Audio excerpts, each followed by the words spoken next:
The military courtroom was cold and silent. Captain Jake Morrison stood with his hands behind his back, his blue uniform still clean but his heart heavy with anger. 3 judges sat behind a tall desk, looking down at him like he was a criminal. The middle judge was Admiral Lisa Crawford, a woman with gray hair and cold eyes, who had never liked him much. Jake had been a captain for 7 years. He commanded the destroyer Valiant, a fast military ship with 200 crew members. He was good at his job. His crew trusted him, but now he stood here, about to lose everything. The charges were clear. He had disobeyed orders. He had engaged enemy ships without permission. He had put his crew in danger. On paper, it all looked bad. But Jake knew the truth was different. 3 weeks ago, his ship had been on patrol near the border territories. These were the far edges of human space, where colonies struggled to survive, and pirates attacked anyone they could find. The Xelthian Dominion controlled the space on the other side of the border. They were aliens who looked like tall insects with 4 arms and hard shells. Humans had signed a peace treaty with them 5 years ago.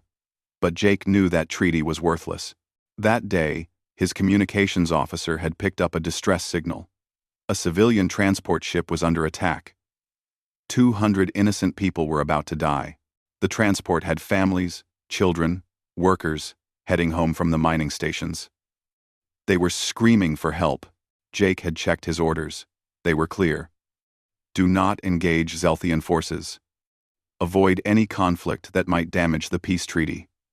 Report incidents to command and wait for instructions. But waiting meant those people would die. Jake had looked at his first officer, Lieutenant Ben Parker, a young man with honest eyes who had served with him for 3 years. Ben had nodded once, understanding what Jake was thinking. Battle stations, Jake had ordered. All weapons ready. We're going in.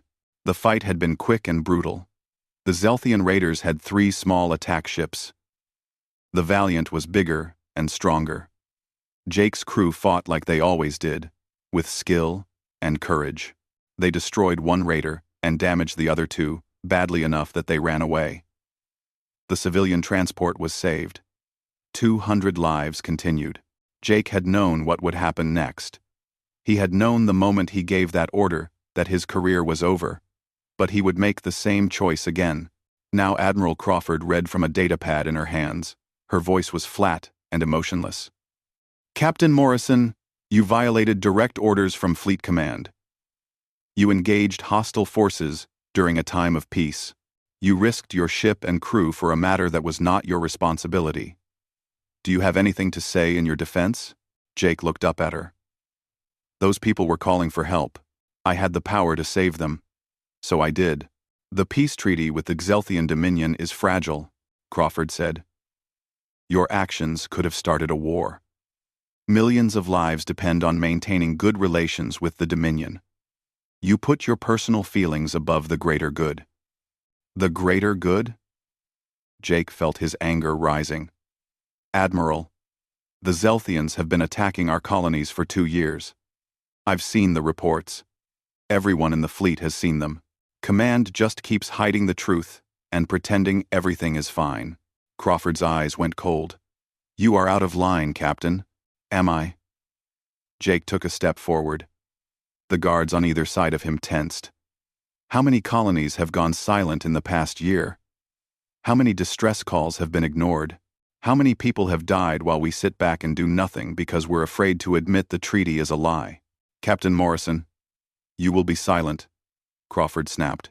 But Jake was done being silent. The Xelthians are not our friends. They're raiders and killers. They see our weakness and they take advantage of it. Every time we look away, more innocent people die. And you want to court-martial me for actually protecting them? Crawford stood up. Her face was red with anger. This tribunal finds Captain Jake Morrison guilty of all charges. You are stripped of your rank and command. You are dishonorably discharged from the Galactic Alliance Defense Force. You will be sentenced to 5 years in a detention facility. Guards, remove him. The courtroom erupted in noise. Many of Jake's crew members had come to watch the trial. They started shouting, protesting the verdict. Ben Parker jumped to his feet, his face full of fury. Other officers joined him. The guards moved quickly to restore order. As two security guards grabbed Jake's arms, he looked around the room. He saw the faces of his crew. He saw junior officers who looked shocked and angry. He saw enlisted soldiers who had tears in their eyes.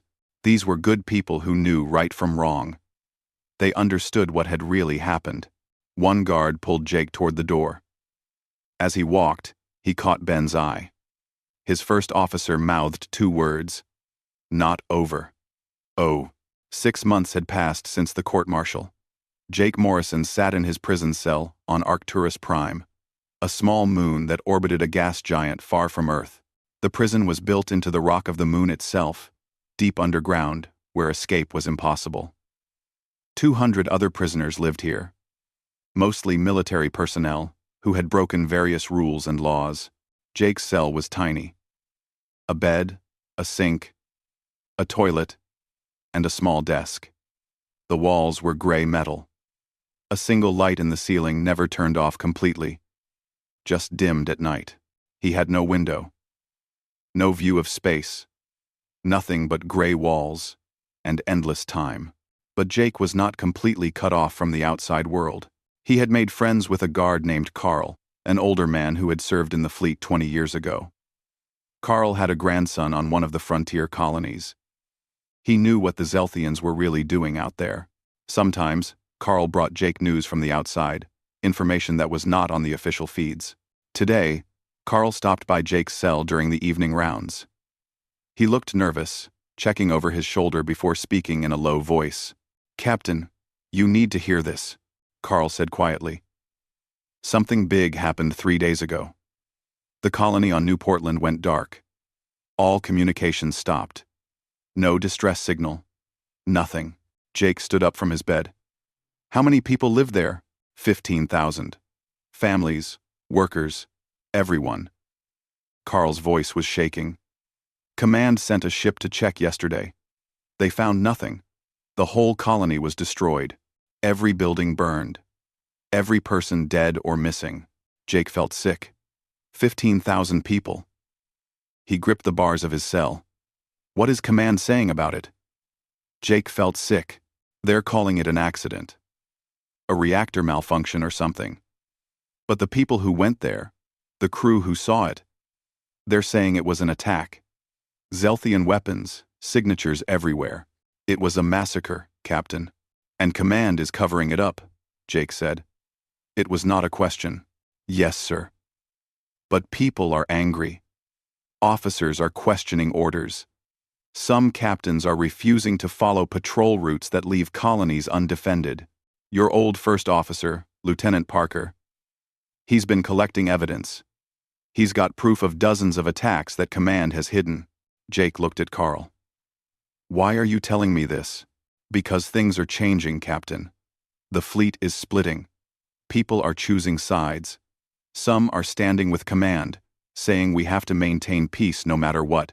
But others, a lot of others, they're saying enough is enough. They're saying someone needs to stand up and fight back." "I'm in prison, Carl. I can't help anyone." Carl smiled slightly. "Maybe not today. But I'm not the only guard who thinks you got a raw deal. And you're not the only officer sitting in a cell for doing the right thing. Things are moving, Captain. Big things. You just stay ready." Carl walked away before Jake could ask more questions. Jake sat back down on his bed, his mind racing. 15,000 people dead. How many more would die before the Alliance stopped pretending the treaty was working? Over the next few weeks, more news filtered in through Carl and other sympathetic guards. Captain Maria Gonzalez, who commanded the cruiser Defiant, had refused a direct order to pull back from a colony under threat. She had been ordered to report for disciplinary action, but had not complied. 3 other captains in her sector had backed her up, saying they would not leave the colonies undefended. Commander Ryan Collins, who led a carrier battle group, had distributed Lieutenant Parker's evidence files to every ship under his command.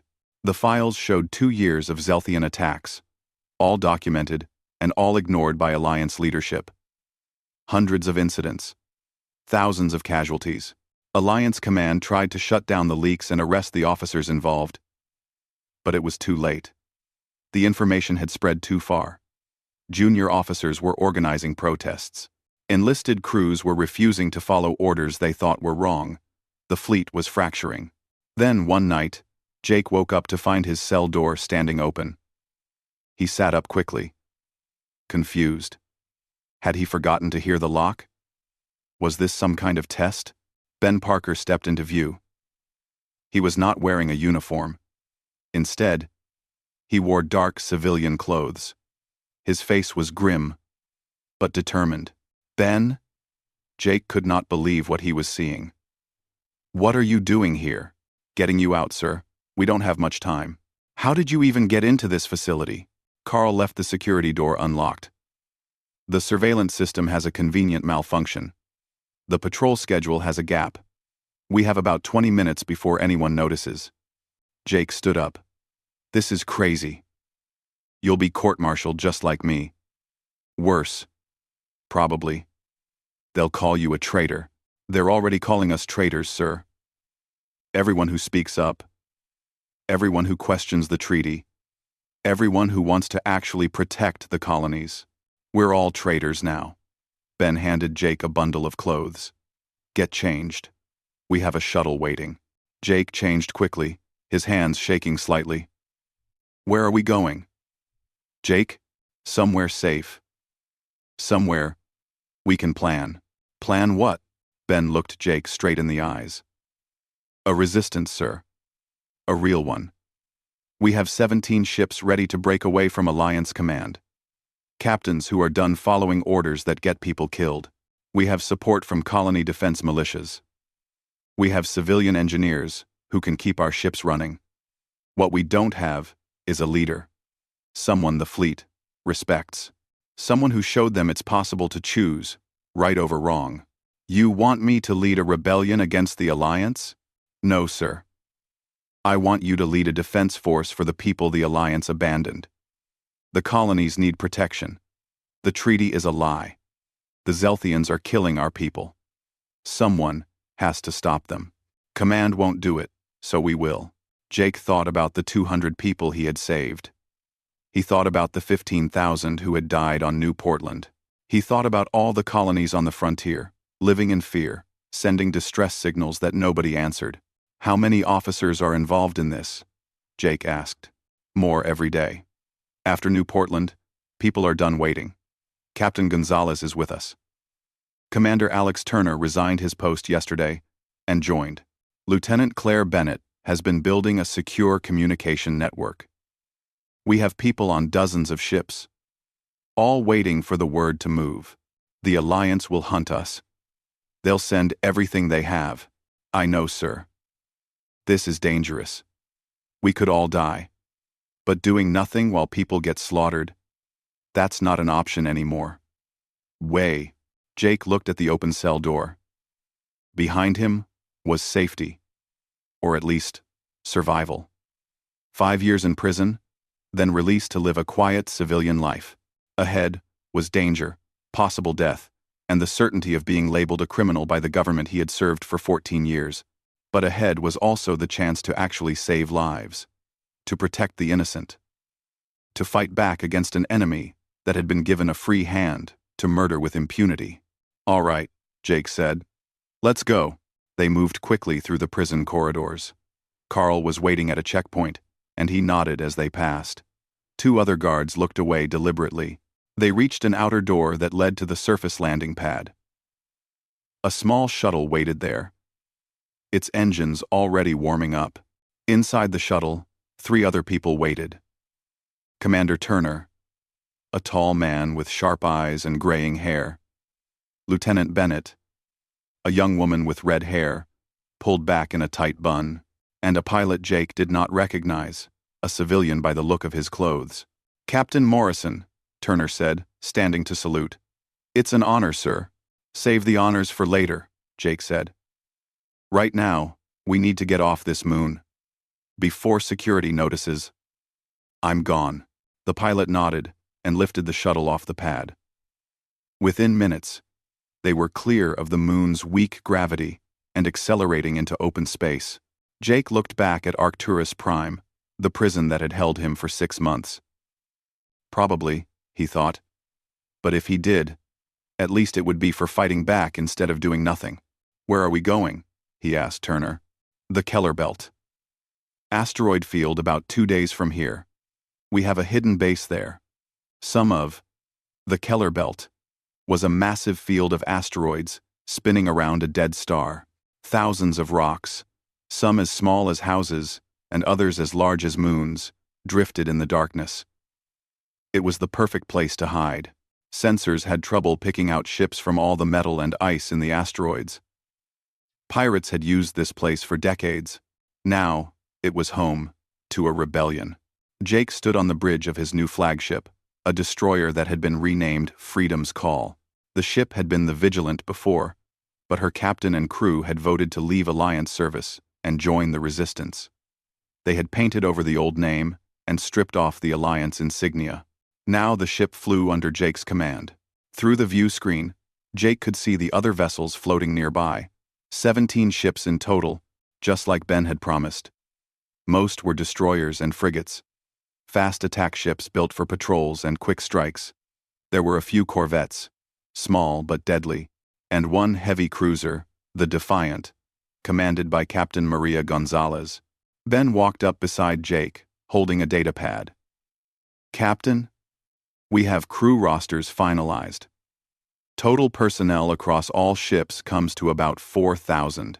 We also have 200 civilian volunteers, mostly engineers and medical staff, who came from the frontier colonies." "What about supplies?" Jake asked. 6 months of food and basic supplies. Ammunition for another dozen major engagements. Maybe more, if we're careful. Fuel is our biggest problem. We'll need to raid Alliance supply depots, or buy from smugglers. Commander Turner joined them. He had been working on tactical plans for the past 2 days. "Captain, I've identified 17 Zelthian raiding parties that are currently operating in our space. They're hitting convoys, small settlements, mining operations. Alliance Command knows about all of them and has issued orders for ships to avoid engagement." Jake felt anger rising in his chest. "Show me."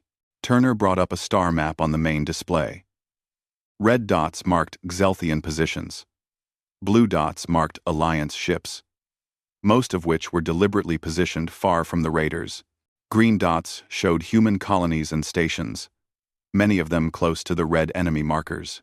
"This one," Turner pointed to a red dot near a small mining colony. 3 Zelthian attack ships have been hitting supply convoys headed to Epsilon Station. They've destroyed 4 transports in the last month. 37 people dead. The station has 2,000 miners who are running low on food and medical supplies." "How far?" Jake asked. 6 hours at full speed." Jake looked at his officers. Ben, Turner, and Claire Bennett, who had just arrived on the bridge. These people had given up everything to fight back. They deserved a leader who would not waste their sacrifice. "Set course for Epsilon Station," Jake ordered. "All ships, battle formation. We're going hunting." The small fleet moved out of the asteroid field. Claire activated the communication array she had built, a system that could broadcast to civilian networks across human space. "Captain, we're ready to transmit whenever you give the word. Start broadcasting as soon as we make contact with the enemy," Jake said. "I want everyone to see this. No more hiding. No more pretending." The journey to Epsilon Station took 5 hours and 40 minutes. Jake spent the time reviewing tactical data and checking on his crew. Many of them were nervous. This would be their first battle as outlaws. If they won, they would be heroes to some and criminals to others. When they arrived at Epsilon Station, the Zelthian raiders were already there. 3 attack ships, just like Turner had said, were harassing a convoy of supply transports. The civilian ships were running, trying to reach the safety of the station's defense platforms, but they were slow and the raiders were fast. "All ships, engage," Jake ordered. Focus fire on the lead raider. Protect those transports. Fire. Fire. Ender 4. Fire. Fire. Freedom's call surged forward. The other ships in the fleet followed, weapons charging. Claire activated the broadcast system. Suddenly, millions of people across human space were watching through the ship's external cameras. The Xelthian raiders saw them coming and turned to fight. Their ships were sleek and dark, covered in the hard, chitinous armor that their species grew naturally. Energy weapons flashed in the darkness. The lead raider fired at Freedom's call, but Jake's pilot was good. The ship rolled, and the shots missed. Fire, Jake said calmly. Freedom's call's main guns opened up. Missiles streaked across space. The lead Xelthian ship's shields flared and then collapsed. The next volley of shots punched through its armor. Atmosphere vented into space. The ship went dead. Tumbling away, the other two raiders split up, trying to flank Jake's fleet. But Captain Gonzalez had anticipated this. The Defiant, her heavy cruiser, swung around and caught one raider in a crossfire with two frigates. The Xelthian ship tried to run but did not make it far. It exploded in a ball of fire. The last raider turned and fled. Jake considered pursuing but decided against it. Let it go. Our priority is protecting those transports. The battle had lasted less than 10 minutes. 3 enemy ships, 1 destroyed completely, 1 crippled, and 1 running. 0 human casualties. The supply transports were safe. Jake walked to the communication station. Claire, are we still broadcasting? Yes, sir. 12 million viewers so far, and climbing fast. Jake took a breath. This was the moment. Time to tell the truth. Open a channel. I want to speak. Claire nodded and activated the system. A red light came on, indicating Jake was now live across the civilian networks. My name is Jake Morrison, he began. 6 months ago, I was a captain in the Alliance Defense Force. I was court-martialed for saving 200 civilian lives. I was told that following orders was more important than protecting innocent people. I was told that the peace treaty with the Xelthian Dominion had to be maintained at all costs. He paused, choosing his words carefully. But the treaty is a lie. For 2 years, Xelthian raiders have been attacking our colonies, our convoys, our people. Thousands have died. Alliance Command has known about every single attack. They have hidden the evidence. They have ordered their ships to stand down. They have abandoned the frontier. Thanks for watching. End quote. What you just saw was not an isolated incident. Right now, there are 16 more raiding parties operating in our space.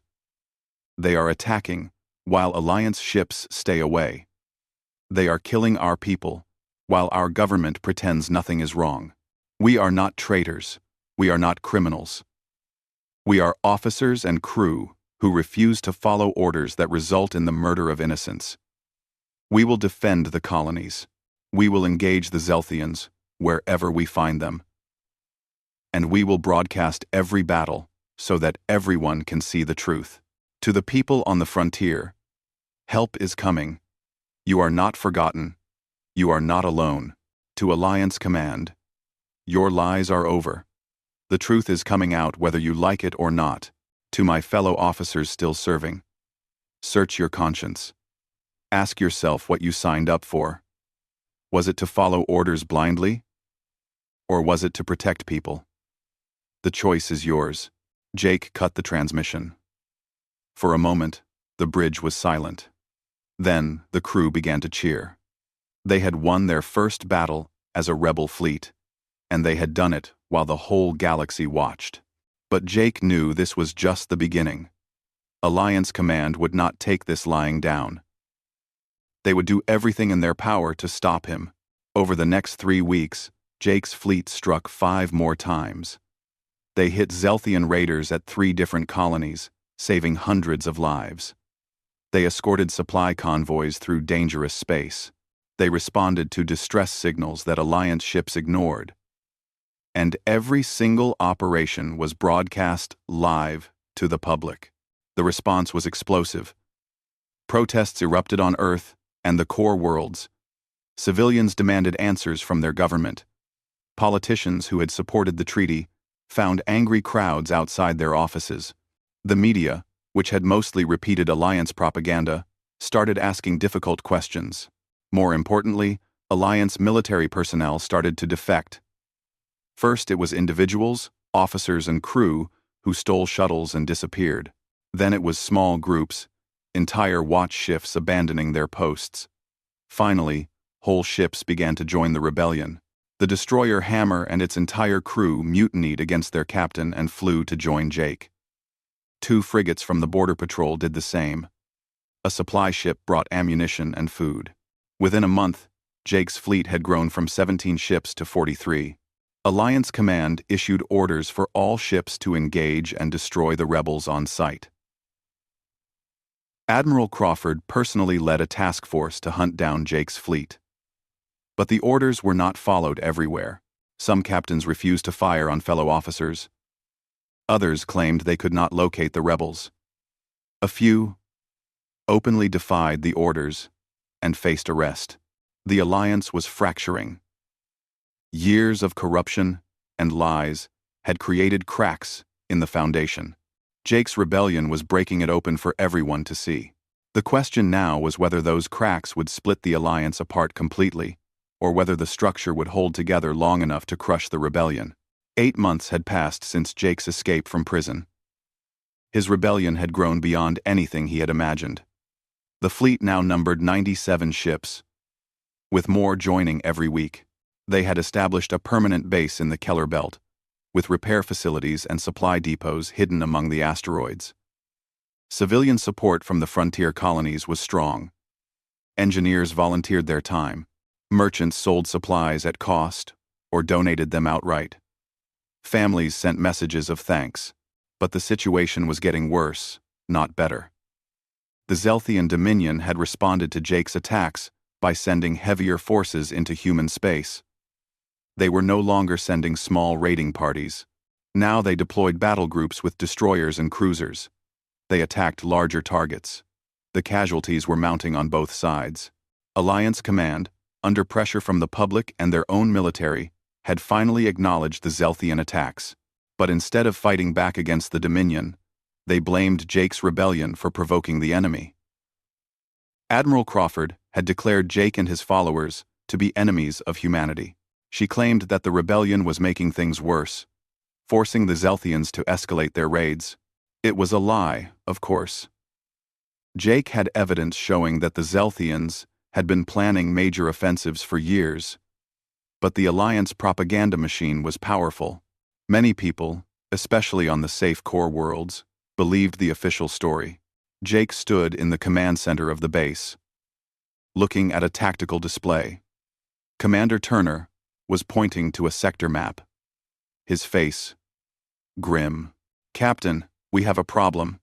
A big one." "What is it?" Jake asked, though he already suspected the answer. "Zelthian fleet movement. Big fleet. 52 ships, including 6 battle cruisers. They're heading toward New Horizon." Jake felt his blood go cold.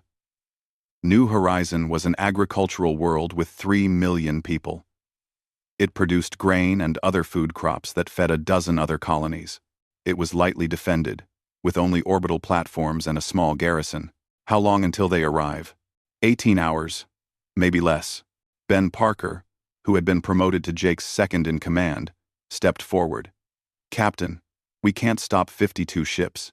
Even with our full fleet, we're outnumbered and outgunned. This is an invasion force, not a raid." "What about Alliance forces in the area?" Jake asked. Turner checked his data. "The Third Fleet is in the sector. 60 ships under Admiral Crawford's command. They're 8 hours from New Horizon if they leave now." "Have they received the intelligence about the Zelthian fleet?" "Yes, sir. We sent it to them 4 hours ago. They've acknowledged receipt, but have not changed course or issued any orders." Jake slammed his fist on the table. "They're going to let 3 million people die just to avoid helping us." Claire Bennett spoke up from her station. Captain, I've been monitoring Alliance communications. There's a lot of chatter. Some captains in the Third Fleet are arguing with Crawford. They want to respond to the threat, but she's ordered them to hold position. Because if they save New Horizon, it helps us, Jake said bitterly. She'd rather sacrifice a planet than admit we were right. The room fell silent. Everyone knew what was at stake. 3 million lives. An entire world. But they also knew the odds. Jake's fleet had 97 ships, mostly light vessels. The Xelthian invasion force had 52 ships, including heavy capital ships with massive firepower. It would be a slaughter. Captain Maria Gonzalez entered the command center. She had been leading patrols in the outer sectors. Captain Morrison, my ships just returned. We're refueled and ready for orders. Jake looked at her. Then at all the officers gathered around the table. Good people. Brave people. People who had given up everything to fight for what was right. He could not ask them to commit suicide, but he also could not abandon 3 million people to die. We're going to New Horizon, Jake said quietly. Ben stared at him. Captain, we can't win this fight. I know. We'll lose most of our fleet. Maybe all of it. I know. Then why? Jake met his first officer's eyes. Because if we don't go, who will? Those people are sending distress signals right now. They're calling for help. And we have the power to answer. So we go. Even if it costs us everything. Turner nodded slowly. We can use the planet's orbital infrastructure. The defense platforms. The debris fields from old mining operations. We can make them pay for every inch. What about evacuation? Claire asked. Can we buy time for transports? To get people off the planet? We can try, Jake said. Alert all ships, battle stations. Plot a course for New Horizon at maximum speed. And Claire, start broadcasting. I want everyone to see this. If we're going to die defending those people, the whole galaxy is going to watch. The fleet assembled quickly. 97 ships, from small corvettes to Gonzalez's heavy cruiser. They formed up in battle formation and jumped to hyperspace. The journey would take 6 hours. Jake spent that time walking through Freedom's Call, talking to his crew. Many of them were young, barely out of training. Others were veterans who had served for decades. All of them knew this might be their last battle. But none of them complained. None of them asked to be left behind. In the ship's mess hall, Jake found a group of young officers playing cards. They stood when he entered. But he waved them to sit. Captain, one of them said, a young woman named Kate Sullivan. Is it true? We're really going up against 52 ships? It's true, Jake said. Why? Another officer asked. I mean, I'll fight. We all will. But why this battle? Why now? Jake pulled up a chair and sat with them. You all know why you joined this rebellion. You've all seen what the Xelthians do to defenseless people. You've all watched Alliance Command turn away while innocents died. Well, this is our chance to show everyone what we stand for. We stand between evil and the innocent. We fight even when the odds are impossible. We never abandon people who need us. Even if it kills us? Kate asked. Especially then, Jake said. Because if we run now, what are we? Just another group of soldiers following orders, looking out for ourselves. But if we fight, if we give everything to protect those 3 million people, then we prove that the rebellion means something. We prove that honor and duty and courage are not just words. The young officers nodded. Jake left them to their card game and continued his walk through the ship. Everywhere he went, he saw the same determination. His crew was afraid, but they were ready. When they arrived at New Horizon, the Xelthian fleet was already there. 52 ships in a massive formation, moving toward the planet. Their weapons were charging. Their invasion shuttles were preparing to launch. All ships, engage, Jake ordered. Target the battle cruisers first. We need to thin their heavy units. The human fleet surged forward. It looked tiny compared to the enemy formation, like insects attacking a bear.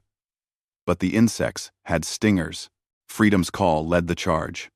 Jake's pilot was skilled, weaving through enemy fire. The ship's weapons locked onto the nearest battlecruiser and fired everything: missiles, energy beams, kinetic rounds. The battlecruiser's shields flared but held. Around them, the battle exploded into chaos. Human ships darted in and out, using their superior speed to avoid the heavier enemy vessels. They focused their fire, concentrating on one enemy ship at a time. The first battlecruiser's shields finally collapsed. A frigate squadron moved in and hammered it with close-range fire. The battlecruiser exploded, but the Zelthians were adapting. They spread their formation, making it harder for the human ships to gang up on individual targets. Their smaller vessels moved to screen the battlecruisers, and their numbers were telling. For every enemy ship destroyed, they killed 2 human vessels. The corvette Eagle took a direct hit and broke apart. The destroyer Valor's engines were crippled. It drifted helplessly until Zelthian fire tore it to pieces. The frigate Swift made a brave run at a battlecruiser and managed to cripple it, but was destroyed in the process. On the surface of New Horizon, evacuation transports were launching. Thousands of people were fleeing to the outer system, hoping to survive. But there were 3 million people on the planet. They could not evacuate everyone in time. Jake's fleet fought with desperate courage. Captain Gonzalez's Defiant held off 3 enemy cruisers. Her shields nearly gone, but her guns still firing. Commander Turner coordinated the smaller ships, using them like a swarm to confuse and distract the enemy. Claire kept broadcasting, showing the galaxy what sacrifice looked like, but they were losing. Jake had started with 97 ships. Now he had 68. Then 53. Then 41. The Zelthians kept coming, kept shooting, kept killing. 3 days after the Battle of New Horizon, Admiral Lisa Crawford came aboard Freedom's Call. It was a strange moment. The last time Jake had seen her, she had been sentencing him to prison. Now she walked onto his bridge as a guest, not an enemy. Jake met her in his ready room, a small office attached to the bridge. Crawford looked older than he remembered. There were new lines on her face, dark circles under her eyes. She wore her uniform, but the pride and confidence he had once seen in her were gone. They sat across from each other at Jake's desk. For a long moment, neither spoke. "I was wrong," Crawford finally said. "About the treaty. About the Zelthians. About you." Jake said nothing, waiting. "I convinced myself that peace at any cost was worth it," Crawford continued. "I saw the intelligence reports about the attacks. I knew people were dying, but I told myself that if we just stayed calm, if we just kept negotiating, we could fix it without war. I was a fool." "What changed your mind?" Jake asked. "Your broadcasts. The evidence you collected. But mostly, it was my own people. When I ordered the Third Fleet to hunt you down after your escape, half my officers came to me privately. They said they would not fire on you. Some said they would resign rather than follow that order. These were good officers, people I trusted, and they all said the same thing. You were doing the right thing." Crawford looked down at her hands. Then came New Horizon. When I received the intelligence about the Zelthian invasion fleet, I knew I had to respond. But Command ordered me to hold position. They said engaging would legitimize your rebellion. They said we should let the Zelthians attack, then blame you for provoking them. "But you came anyway," Jake said. "I did. Because I finally understood what you tried to tell me at your court-martial. Sometimes duty means disobeying orders. Sometimes protecting people is more important than politics." Crawford looked up at him. "I disobeyed direct orders from Alliance Command. My career is over. I'll probably face a court-martial myself, but 3 million people are alive because we made that choice." Jake leaned back in his chair. "What happens now?" Now. Chaos. The Alliance Council is in emergency session. Half the government wants me arrested. The other half is calling for investigations into the treaty violations and cover-ups. The public is demanding answers. Protests are everywhere. What about the fleet? Split. Some captains are standing with command, saying we need order and discipline. But more are siding with us. Ships are refusing orders. Crews are mutinying. The entire military structure is falling apart. Us? Jake raised an eyebrow. Crawford smiled slightly. Yes, us. I picked a side, Captain. I chose to fight for what's right instead of what's easy. That makes me part of your rebellion now, whether you want me or not. Over the following weeks, the political situation deteriorated rapidly. The Alliance government, already weakened by years of corruption, could not survive the revelations. The evidence of treaty violations and cover-ups was overwhelming. Politicians who had supported the policy resigned in disgrace. Others were arrested on charges of criminal negligence. The military fragmented into factions. Some units remained loyal to what was left of the central government. Others declared for Jake's rebellion, which was now being called the Frontier Defense Force. A few tried to stay neutral, refusing to take sides in what was increasingly looking like a civil war. But the civilians made the difference.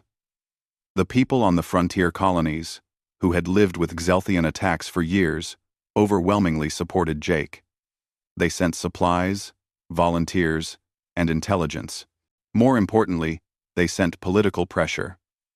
Representatives from the colony worlds formed a new governing body called the Colonial Council. They declared the old Alliance government illegitimate and called for new elections. The Xelthian Dominion watched the human chaos with interest. Their leadership had expected the humans to crumble after New Horizon, to sue for peace on Xelthian terms.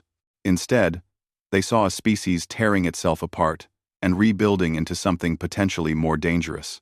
Jake stood on the observation deck of Freedom's Call, looking out at his growing fleet. Ships arrived every day now. Some were military vessels, whose crews had defected. Others were civilian ships converted for combat. The Frontier Defense Force now numbered over 200 vessels. Ben Parker joined him at the window. Captain, we just received word from the Colonial Council. They're asking you to attend a meeting on New Horizon. They want to discuss the formation of a new government. They want me involved in politics? Jake shook his head. I'm a soldier, not a politician. You're a symbol, sir. The person who stood up when everyone else was looking away. They need you there. Jake thought about it. He had never wanted to be a rebel leader or a political figure. He had just wanted to save lives. But the situation had grown beyond his original intentions. The rebellion he had started had become a movement to rebuild human civilization in a better way. All right, he said. I'll go. But I'm not running for office or anything like that. The meeting on New Horizon was attended by representatives from 43 colony worlds, plus military leaders from both the rebellion and the reformed elements of the old Alliance fleet. Admiral Crawford was there, as were Captain Gonzalez, Commander Turner, and dozens of other officers who had fought at the Great Battle. The discussions lasted for 3 days. There was debate about the structure of a new government, about military policy, about how to deal with the Xelthian threat. Some wanted revenge, a massive offensive to punish the Dominion for their attacks. Others argued for a defensive posture, focusing on protecting human space. Jake spoke on the third day. He stood before the assembled representatives, still wearing his plain military uniform without rank insignia. I'm not a politician, he began. I don't have fancy words or clever theories about government. But I know what I've seen out here, on the frontier. I've seen what happens when leadership forgets who they're supposed to serve. I've seen the cost of putting politics above people. The old alliance failed because it put diplomacy and appearances above the lives of its citizens. It failed because leaders were more worried about their careers than their duty. It failed because when good people saw wrong being done, they were told to stay quiet and follow orders. If we're going to build something new, it has to be different. The government has to answer to the people, not the other way around. The military has to protect civilians, not sacrifice them for political convenience. And when someone sees injustice, they have to have the power to speak up without fear. I don't know what kind of government structure will make that happen. That's for you all to figure out. But I know what kind of military we need. We need a defense force that exists solely to protect human lives and human territory. No offensive wars, no imperial ambitions, just protection. The speech was not elegant, but it was honest. The representatives listened and debated more. Eventually, they reached a consensus. A new government would be formed, called the Colonial Federation. It would have a federal structure, with individual colonies maintaining significant autonomy. The military would be reorganized as the Federation Defense Fleet, with a clear mandate: protect civilian populations and territory. Offensive operations would require civilian government approval. Jake was offered a position as Supreme Commander of the Defense Fleet. Instead, he accepted the rank of Admiral and command of the Frontier Defense Group, the unit specifically tasked with protecting the outer colonies. Admiral Crawford was given command of the Core Defense Group, responsible for protecting the inner worlds. Despite their rocky history, she and Jake had developed mutual respect. They would work together to rebuild the fleet into something better. The Zelthian Dominion, seeing that the humans were reorganizing rather than falling apart, agreed to new negotiations. This time, there would be no appeasement. The humans sent a clear message. Any attack on human civilians or territory would be met with overwhelming force. The Dominion, after testing the new Federation's resolve in several small skirmishes and finding it firm, agreed to a real peace treaty with actual enforcement mechanisms. 1 year after his court-martial, Jake stood on the same observation deck where he had started this journey. But now, instead of looking at 17 stolen ships, he looked at a professional fleet of 300 vessels, all flying the banner of the Colonial Federation. Ben Parker, now a captain himself, joined him. "Any regrets, Admiral?" Jake considered the question.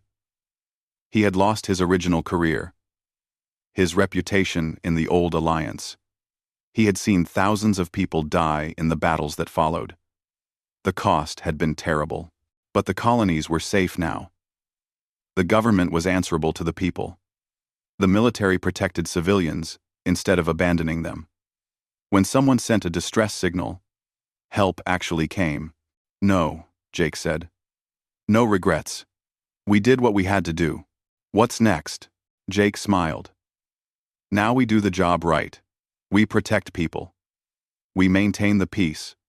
We make sure that what happened under the old alliance never happens again." He turned from the window and headed back to the bridge.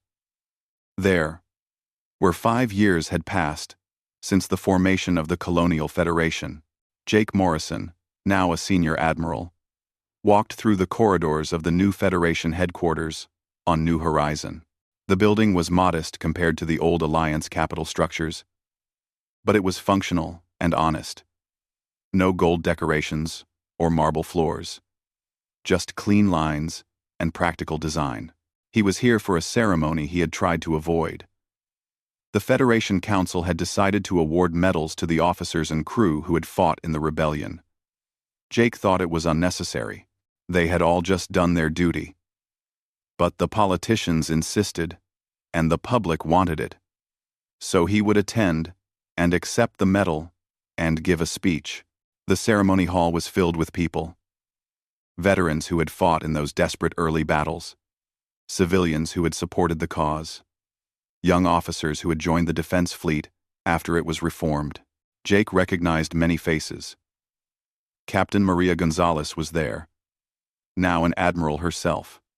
Commander Alex Turner had become the head of the Federation Naval Academy. Lieutenant Claire Bennett ran the entire military communications network. And Ben Parker, his first officer through all those battles, now commanded his own battle group.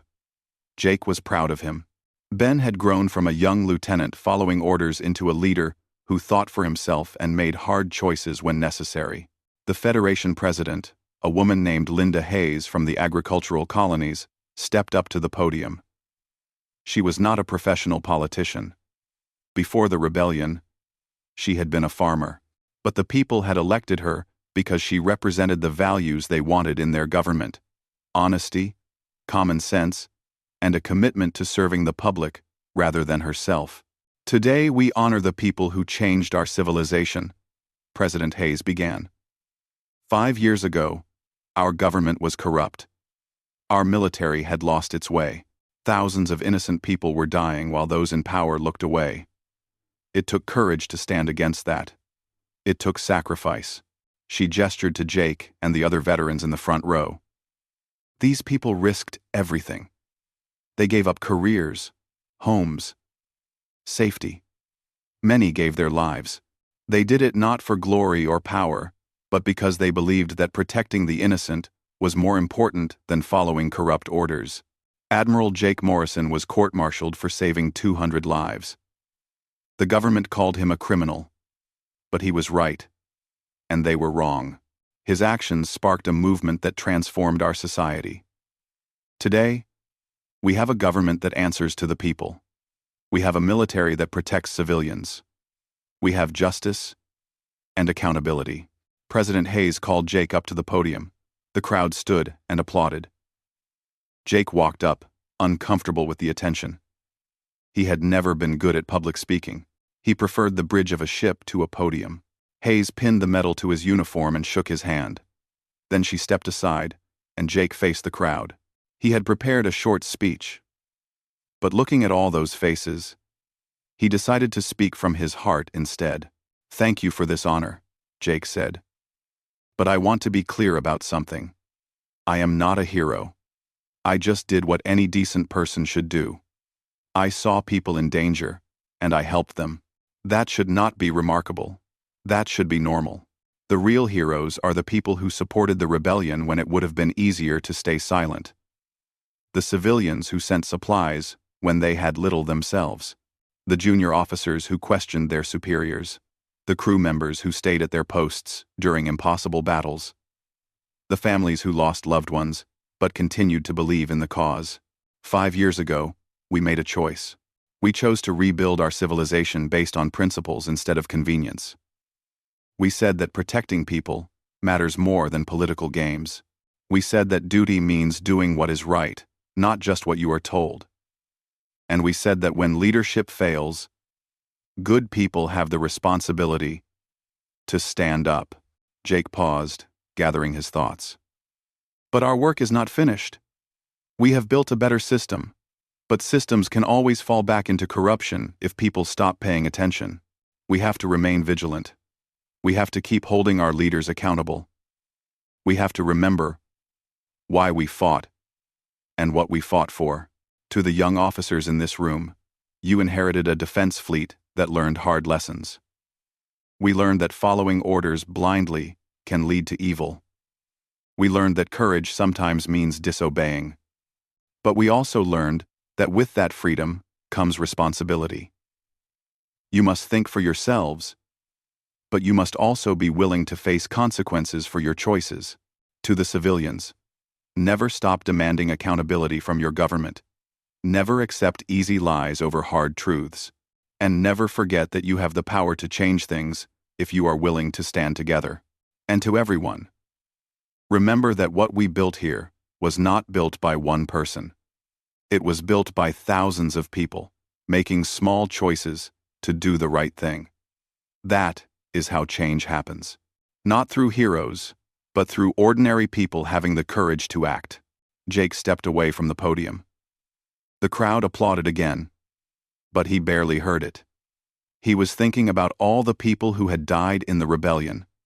The pilots who had flown suicide runs to save civilians. The crew members who had stayed at damaged stations to give their ships time to escape. The colonists who had fought off raiders with whatever weapons they could find. After the ceremony, Jake walked out onto a balcony overlooking the city. New Horizon had been rebuilt after the battle. The scars were gone now, replaced by new buildings and parks. 3 million people lived here, going about their lives in safety. Ben found him there a few minutes later.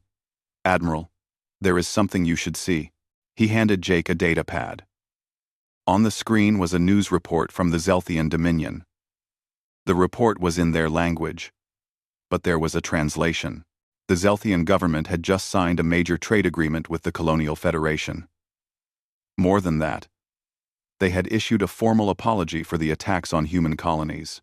They acknowledged that their previous government had been in the wrong and promised to work toward better relations. "They are learning," Ben said. "They see that we will not tolerate attacks, but we are also willing to trade and negotiate if they act in good faith." Jake read through the report. It was remarkable.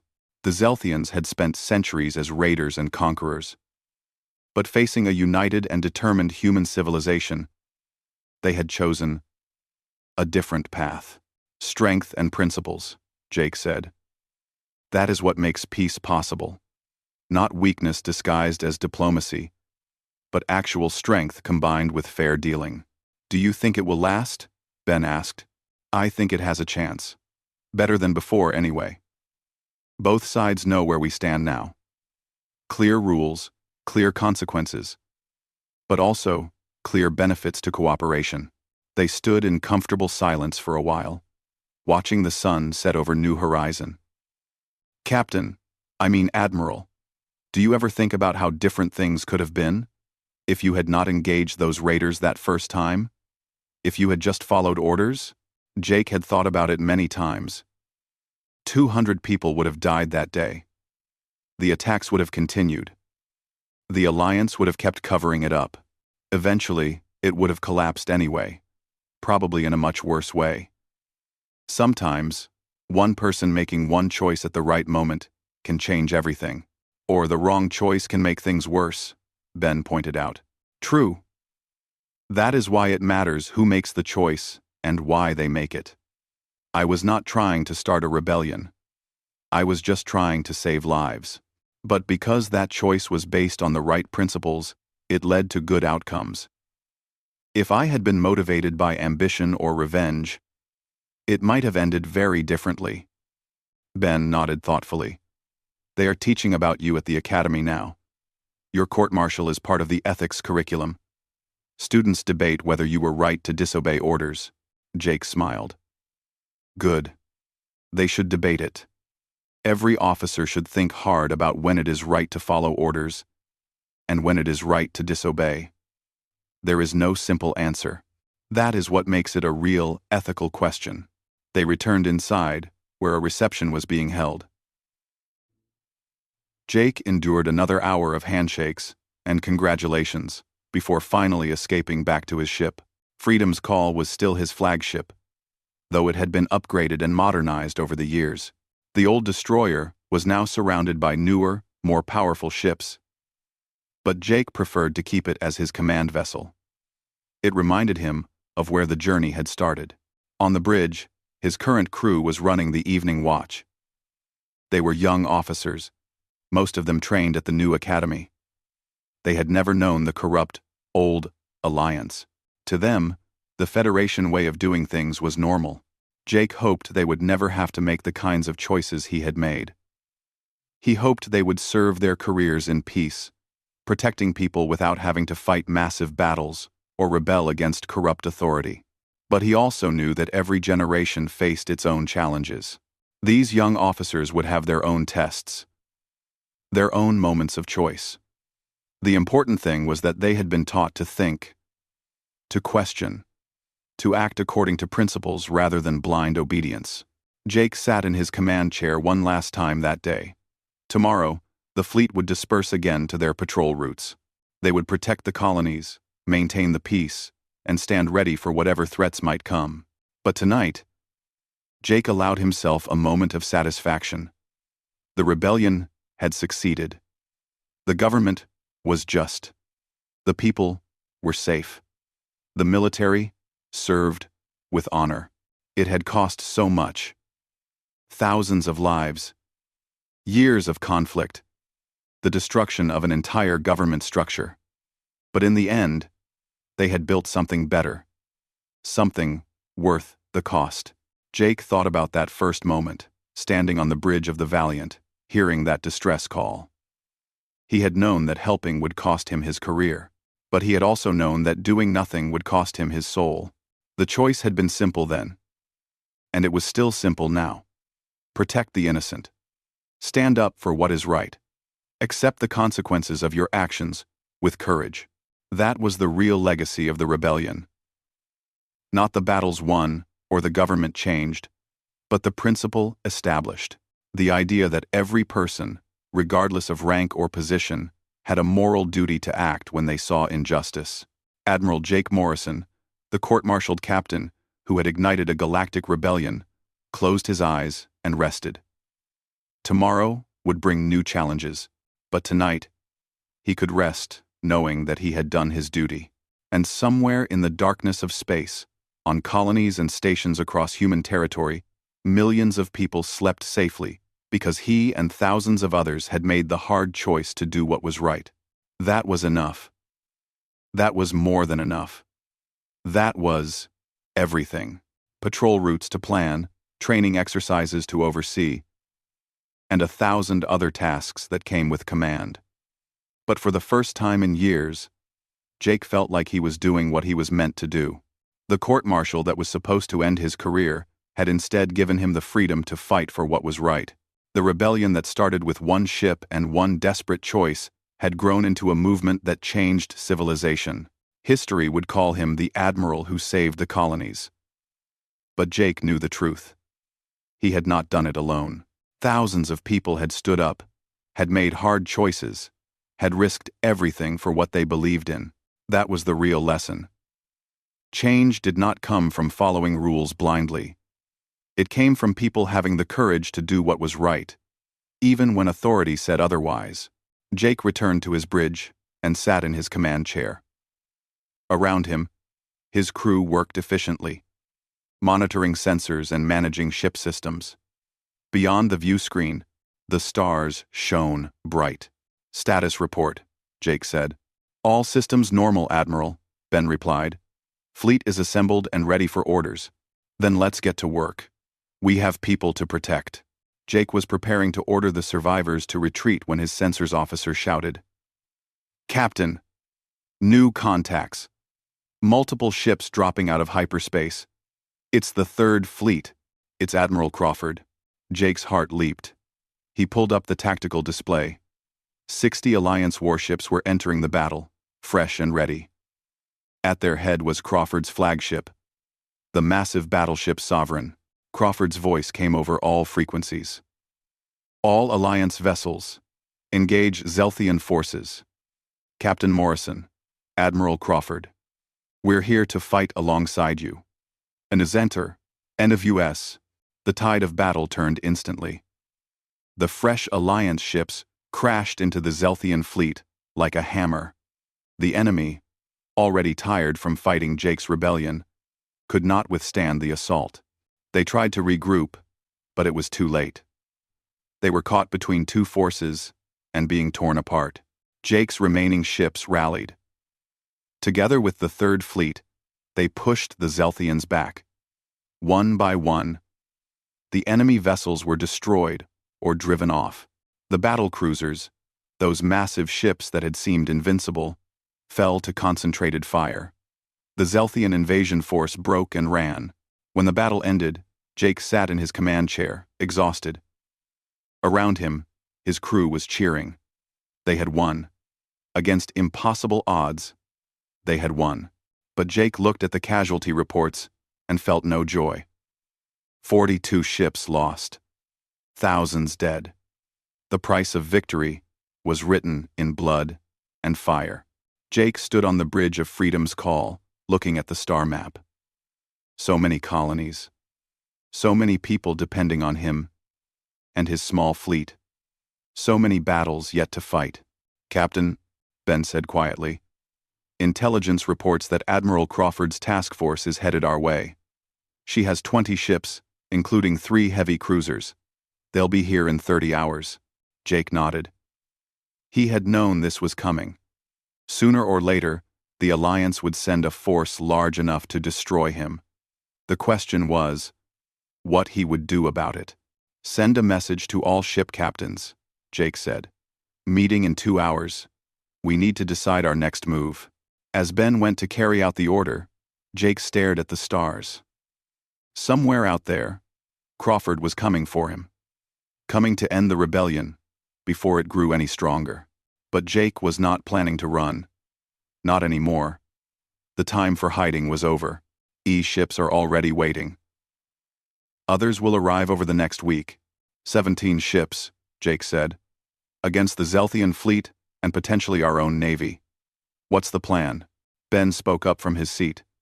"We protect the colonies. We engage Zelthian raiders wherever we find them, and we broadcast everything. Every battle, every attack we prevent, every life we save. We make it impossible for command to hide the truth." Jake nodded slowly. It was a dangerous plan. Probably a suicidal plan. But it was better than sitting in a cell while people died. "Then let's get started," he said. Jake was taken down long white corridors to a holding cell. They took his uniform jacket, his rank insignia, his service medals. Everything he had earned in 14 years of military service was stripped away in minutes. They gave him plain, gray clothes and locked him in a small room with a bed, a toilet, and nothing else. He sat on the bed and put his head in his hands. He was not sorry for what he had done. Those 200 people were alive because of his choice. But he was angry at what the alliance had become. The military he had joined was supposed to protect people, not abandon them for political convenience. Hours passed. The light in his cell dimmed as the station's artificial day cycle moved to night. Jake lay on the bed, staring at the ceiling, thinking about his crew and wondering what would happen to them now. He did not know that his court-martial had been broadcast across the entire fleet.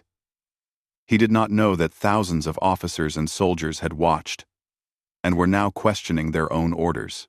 He did not know that in bars and mess halls across dozens of ships, people were having quiet conversations about loyalty and duty and what it meant to be a soldier. He did not know that his choice to save those lives would spark something much bigger than himself. Something that would shake the entire Galactic Alliance to its core and change the future of humanity forever. In his cell, Jake Morrison closed his eyes and tried to sleep. Tomorrow, they would transfer him to a prison facility on the moon of Arcturus Prime. He would serve his sentence and try to forget the life he had lost. But the galaxy had other plans for the disgraced captain.